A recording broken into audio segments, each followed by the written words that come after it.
Shalom bagi kita semuanya. Firman Tuhan untuk kita hari ini dari Yeremia pasal 46. Firman Tuhan yang datang kepada Nabi Yeremia tentang bangsa-bangsa. Mengenai Mesir, terhadap tentara Firaun Neko, Raja Mesir, yang berkemah di tepi sungai Efrat, dekat Karkemis, dan yang dipukul kalah oleh Nebukadnezar Raja Babel. Dalam tahun yang keempat, pemerintahan Yoyakim bin Yosia Raja Yehuda. Siapkanlah perisai besar dan perisai kecil, dan majulah untuk bertempur. Pasanglah kuda, dan naiklah, hai pengendara-pengendara. Ambillah tempatmu dengan memakai ketopong. Tajamkanlah tombakmu, pakailah baju zirahmu. Mengapa kulihat mereka terkejut, mundur ke belakang?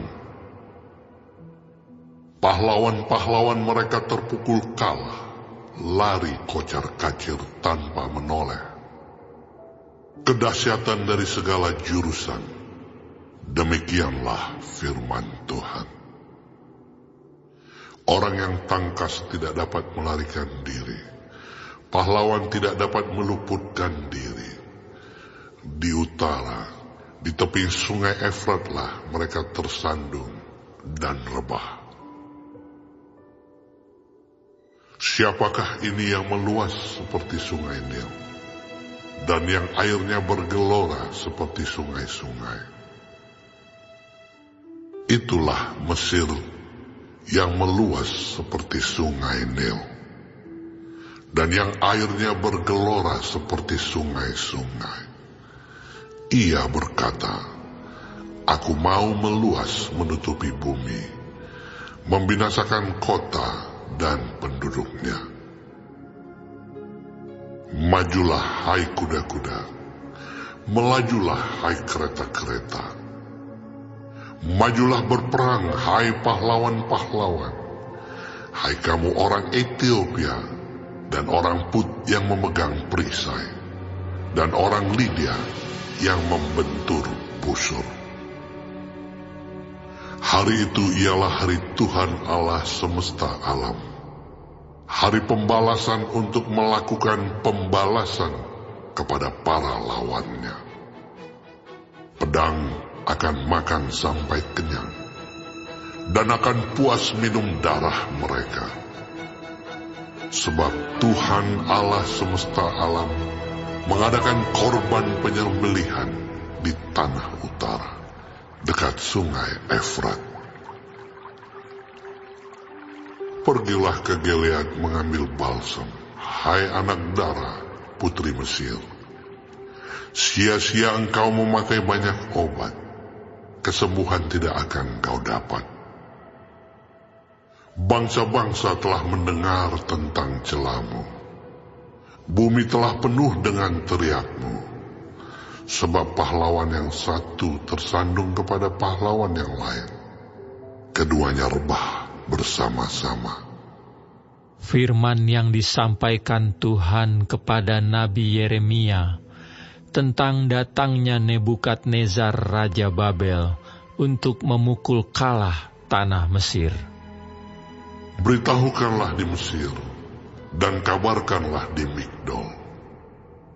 Kabarkanlah di Memphis dan di Tahpanes. Katakanlah, ambillah tempat dan bersiaplah, sebab sekitarmu habis dimakan pedang. Mengapa Apis melarikan diri? Tidakkah sanggup sapi jantanmu bertahan?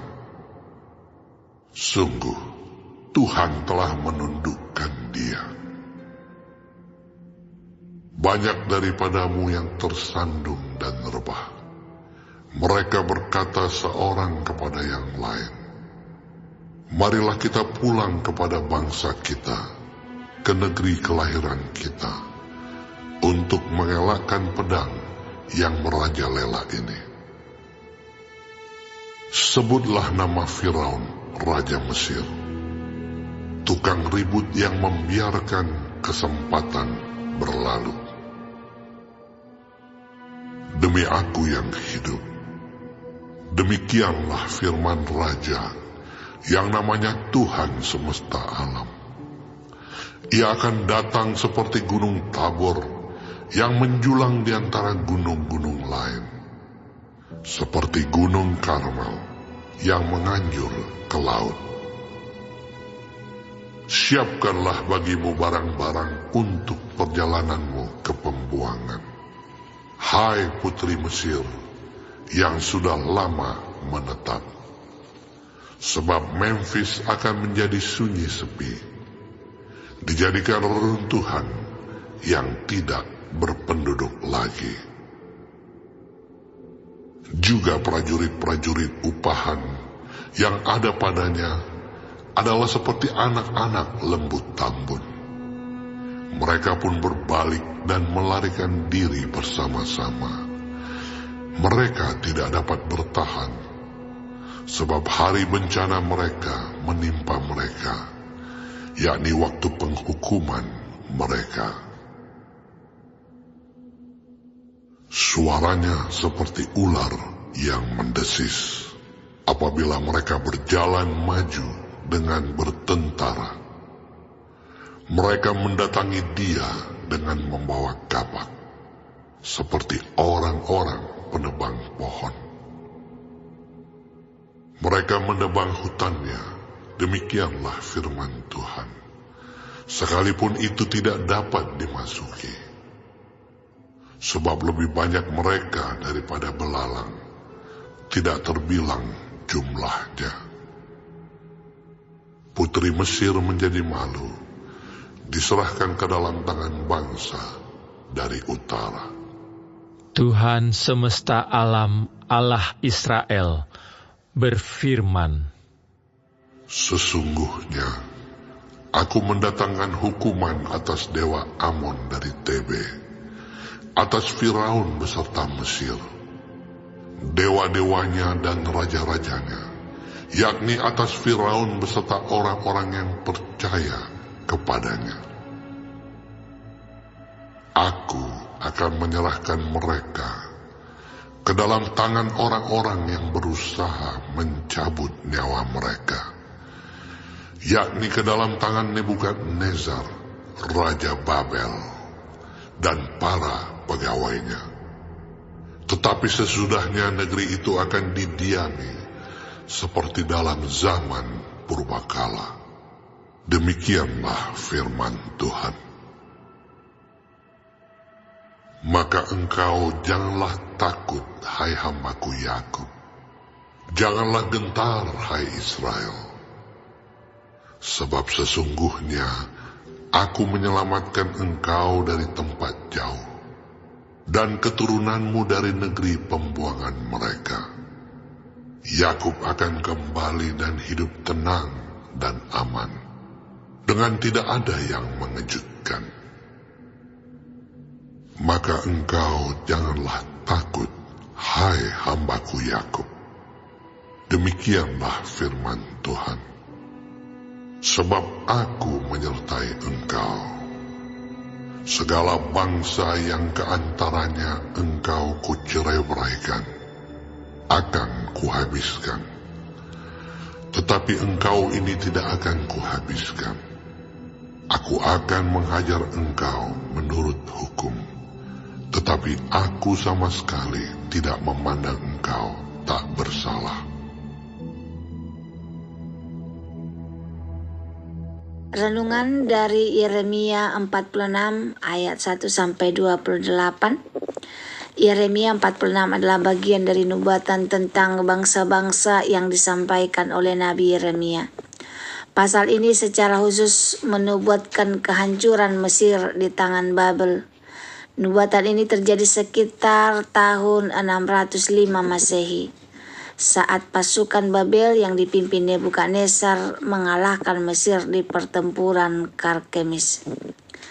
Firaun Neko, Raja Mesir, pada waktu itu berusaha membantu bangsa Asyur melawan Babel, Namun rencana ini gagal karena Babel semakin kuat dan berhasil menguasai wilayah-wilayah di sekitarnya, termasuk Mesir. Pesan utama dalam nubuatan Yeremia menggambarkan bagaimana tentara Mesir yang kuat akan dihancurkan oleh Babel. Mereka akan ketakutan, lari, tunggang langgang, dan tidak dapat melawan karena Tuhan sendiri yang telah menetapkan hukuman ini. Keangkuhan Mesir yang direndahkan. Mesir digambarkan sebagai sungai Nil yang meluap, mencoba menaklukkan dunia, namun mereka akan kalah dan tidak ada obat yang bisa menyembuhkan mereka. Yeremia menubuatkan bahwa Nebukadnezar akan datang dan menaklukkan Mesir, menghancurkan dewa-dewanya, rajanya, dan orang-orang yang percaya kepadanya. Kota-kota utama seperti Memphis dan Tahpanhes akan menjadi sunyi sepi. Di tengah hukuman bagi Mesir, Tuhan memberi penghiburan kepada umatnya Israel. Tuhan berjanji bahwa Israel akan diselamatkan dari pembuangan dan hidup dalam ketenangan. Walaupun Israel juga dihukum, Tuhan tidak akan membinasakan mereka sepenuhnya, melainkan hanya menghajar mereka dengan keadilan. Aplikasi dan renungannya dalam kehidupan kita. Keangkuhan manusia tidak bertahan lama. Mesir yang kuat merasa tidak terkalahkan, tetapi Tuhan menunjukkan bahwa kekuatan manusia tidak ada artinya dibandingkan dengan rencananya. Ini menjadi peringatan bagi kita agar tidak mengandalkan kekuatan sendiri, tetapi marilah kita berserah kepada Tuhan, karena Tuhan adalah hakim yang adil. Seperti Tuhan menghukum Mesir karena kejahatan dan kesombongannya, Dia juga akan menegakkan keadilan di dunia ini. Ini menjadi pengingat bahwa tidak ada dosa yang luput dari penghakiman Tuhan. Untuk itu Tuhan setia pada umatnya. Walau Israel juga mengalami pembuangan, Tuhan tetap setia kepada mereka dan berjanji untuk memulihkan mereka dan memberikan harapan bahwa Tuhan tidak pernah meninggalkan umatnya bahkan di masa-masa sulit. Kehidupan tenang ada dalam perlindungan Tuhan. Ayat 27-28 mengajarkan bahwa keamanan sejati tidak berasal dari kekuatan manusia, melainkan dari perlindungan Tuhan. Ketika kita hidup dalam perjanjian dengan Tuhan, kita bisa mengalami damai sejahtera meskipun dunia di sekitar kita penuh dengan kekacauan. Kesimpulan Yeremia 46 adalah pengingat akan keadilan dan kedaulatan Tuhan atas bangsa-bangsa. Mesir dihukum karena keangkuhannya, tetapi Israel diberikan janji pemulihan. Kita juga diingatkan untuk tidak sombong, tetapi tetap setia kepada Tuhan dan percayakan hidup kita ke dalam perlindungannya. Semoga firman Tuhan hari ini bermanfaat bagi kita. Jika saudara merasa terberkati, boleh like, komen, dan share sehingga semakin banyak umat-umat Tuhan yang merasa terberkati. Terima kasih. Tuhan memberkati. Shalom bagi kita semuanya.